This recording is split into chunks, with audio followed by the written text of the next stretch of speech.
ಇವತ್ತು ಏನು ಮುಳಬಾಗಿಲು ತಾಲೂಕಿನ ಕೊತ್ತೂರು SC/ST ಮೊರಾರ್ಜಿ ದೇಸಾಯಿ ವಸತಿ ಶಾಲೆಯ ವಿದ್ಯಾರ್ಥಿಗಳು ಶೈಕ್ಷಣಿಕ ಪ್ರವಾಸಕ್ಕೆ ಅಂತೇಳಿ ಹೋಗಿ ಮುರುಡೇಶ್ವರದಲ್ಲಿ ಇವತ್ತು ಏನು ಅಲ್ಲಿ ನೀರಿಗೆ ಸಿಲುಕಿ 4 ಜನ ವಿದ್ಯಾರ್ಥಿನಿಯರು ಸಾವನ್ನಪ್ಪಿದ್ದಾರೆ ಎನ್ನುವಂಥ ದುರ್ಘಟನೆ ನಡೆದಿದೆ. ಈ ದುರ್ಘಟನೆಗೆ ಸಂಬಂಧಪಟ್ಟಂಗೆ ಇವತ್ತು ನಾವೆಲ್ಲ ಮುಳಬಾಗಿಲು ತಾಲೂಕಿನ ಜನಪರವಾದಂಥ ಸಂಘಟನೆಗಳು ಮತ್ತು ಈ ವಸತಿ ಶಾಲೆಯಲ್ಲಿ ಮಕ್ಕಳನ್ನು ಓದಿಸ್ತಾ ಇರುವಂಥ ಪೋಷಕರು ಸೇರಿಕೊಂಡು ಇವತ್ತು ಇಲ್ಲೆಲ್ಲ ಕೂಡ ಸೇರಿಕೊಂಡಿದ್ದೀವಿ.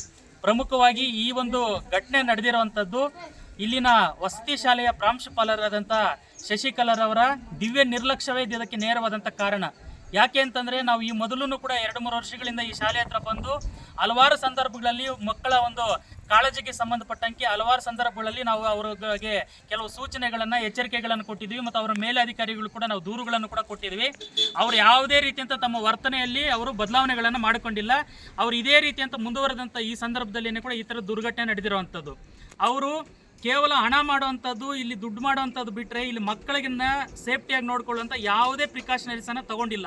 ಇಲಾಖೆಯಿಂದ ಒಂದಷ್ಟು ದುಡ್ಡು ಬಂದಿದೆ, ಪ್ರವಾಸ ಹೋಗಬೇಕು, ಆ ದುಡ್ಡನ್ನು ಖರ್ಚು ಮಾಡ್ಕೋಬೇಕು ಅನ್ನೋಂಥದ್ದು ಬಿಟ್ಟರೆ ಮಕ್ಕಳನ್ನು ರಕ್ಷಣೆ ಮಾಡುವಂಥ ನಿಟ್ಟಿನಲ್ಲಿ ಅವರು ಸಂಪೂರ್ಣವಾಗಿ ವಿಫಲ ಆಗಿರೋದ್ರಿಂದನೇ ಇವತ್ತು 4 ಜನ ವಿದ್ಯಾರ್ಥಿನಿಯರು ಈ ವಸತಿ ಶಾಲೆ ಹೆಣ್ಣುಮಕ್ಕಳು ಇವತ್ತು ಸಾವನ್ನಪ್ಪಿರುವಂಥದ್ದು. ಆದ್ದರಿಂದ ನಾವು ಜನಪರ ಸಂಘಟನೆಗಳು ಮತ್ತು ಪೋಷಕರ ಸಂಘಟನೆಗಳಿಂದ ನಾವು ಇವತ್ತು ಒತ್ತಾಯವನ್ನು ಮಾಡ್ತಾ ಇದ್ದೀವಿ ಸರ್ಕಾರಕ್ಕೆ. ಕೇವಲ ಮಕ್ಕಳ ಬಾಡಿಗಳನ್ನು ಕೊಟ್ಟು ಕಳಿಸಿ ಇದೇನು ನಾವು ಮಾಡ್ತೀವಿ, ಕ್ರಮ ಕೈಗೊಳ್ತೀವಿ ಅಂತೇಳಿ ಕಣ್ಣೊರೆಸೋ ತಂತ್ರ ಮಾಡಿದ್ದೀವಿ ಅಂದರೆ ಖಂಡಿತವಾಗ್ಲೂ ಇದನ್ನು ಬಿಡುವಂಥ ಪ್ರಶ್ನೆ ಇಲ್ಲ. ನಾವು ಇವತ್ತು ಡಿಮ್ಯಾಂಡನ್ನು ಮಾಡ್ತಾ ಇದ್ದೀವಿ.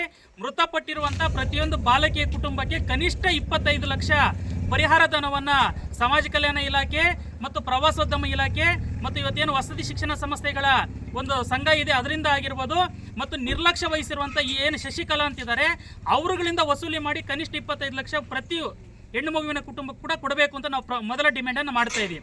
ಇನ್ನು 2ನೇ ಡಿಮ್ಯಾಂಡು ಏನು ಇದರಲ್ಲಿ ನಿರ್ಲಕ್ಷ್ಯ ವಹಿಸಿರುವಂಥ ವಸತಿ ಶಿಕ್ಷಣ ಸಂಸ್ಥೆಯ ಈ ಒಂದು ವಸತಿ ಶಾಲೆ ಪ್ರಾಂಶುಪಾಲರಂಥ ಶಶಿಕಲಾರವರು ಬಾರಿ ಅವರು ನೆಗ್ಲಿಜೆನ್ಸಿ ಇದೆ ಮತ್ತು ಅವರು ಇಲ್ಲಿ ಹಲವಾರು ರೀತಿಯಂಥ ಭ್ರಷ್ಟಾಚಾರ ಹಗರಣಗಳು ಅವ್ರ ಮೇಲೆ ಈಗಾಗಲೇ ಕೂಡ ಇರೋದ್ರಿಂದ ಅವರನ್ನು ಈ ಕೂಡಲೇ ಅವರು ಹುದ್ದೆಯಿಂದನೇ ಕೂಡ ಅವ್ರನ್ನ ಡಿಸ್ಮಿಸ್ ಮಾಡಬೇಕು.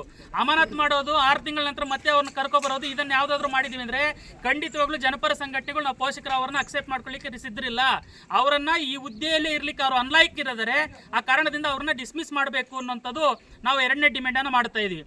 ಇನ್ನು ಇಲ್ಲಿ ತೀರ್ಕೊಂಡಿರುವಂಥ 4 ಜನ ಏನು ವಿದ್ಯಾರ್ಥಿನಿದ್ರು ಅವರೆಲ್ಲರೂ ಕೂಡ ಇವತ್ತು ಪರಿಶಿಷ್ಟ ಜಾತಿ ಮತ್ತು ಪರಿಶಿಷ್ಟ ಪಂಗಡದ ದಲಿತ ಸಮುದಾಯದ ವಿದ್ಯಾರ್ಥಿನಿಯರಾಗಿರೋದ್ರಿಂದ ಅವರ ಕುಟುಂಬಗಳು ಕೂಲಿ ನಾಲಿ ಮಾಡಿ ಇವತ್ತು ಮಕ್ಕಳನ್ನು ಓದಿಸ್ತಾ ಇದ್ದಾರೆ. ಅವರ ಮೇಲೆ ಕನಸುಗಳನ್ನು ಕಟ್ಕೊಂಡಿದ್ದಾರೆ.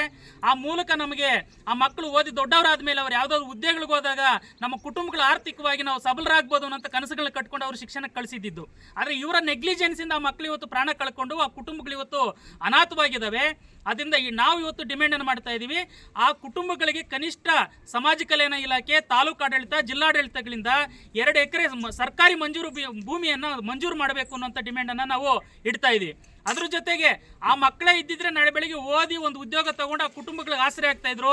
ಆದರೆ ಮಕ್ಕಳನ್ನು ಕಳ್ಕೊಂಡಿರೋಂಥ ಆ ಕುಟುಂಬಗಳಿಗೆ, ಆ ಕುಟುಂಬದ ಯಾರಾದರೂ ಸದಸ್ಯರಿಗೆ ಕನಿಷ್ಠ ಸಮಾಜ ಕಲ್ಯಾಣ ಇಲಾಖೆನೋ ಅಥವಾ ಸರ್ಕಾರದಿಂದ ಅವರಿಗೆ ಕನಿಷ್ಠ ಒಂದು ಸರ್ಕಾರಿ ಉದ್ಯೋಗವನ್ನು ಕೊಡುವಂಥ ಕೆಲಸ ಆಗಬೇಕು. ಈ 4 ಡಿಮ್ಯಾಂಡ್ಗಳನ್ನು ಏನಾದರೂ ಸರ್ಕಾರ ಈಡೇರಿಸಿದಂಥ ಪಕ್ಷದಲ್ಲಿ ನಾವು ಖಂಡಿತವಾಗ್ಲೂ ಕೂಡ ಈ ಹೋರಾಟವನ್ನು ಕೈ ಬಿಡೋ ಪ್ರಶ್ನೆ ಇಲ್ಲ. ಜನಪರ ಸಂಘಟನೆಗಳು ಮತ್ತು ಇಲ್ಲಿ ಪೋಷಕರು ನಾವೆಲ್ಲರೂ ಕೂಡ ಸೇರಿಕೊಂಡು ಈ ಹೋರಾಟವನ್ನು ಮುಂದಕ್ಕೆ ತಗೊಂಡು ಹೋಗ್ತೀವಿ ಅಂತ ಹೇಳ್ಬಿಟ್ಟು ನಾವು ಎಚ್ಚರಿಕೆಯನ್ನು ನಾವು ಇವತ್ತು ಕೊಡ್ತಾ ಇದ್ದೀವಿ.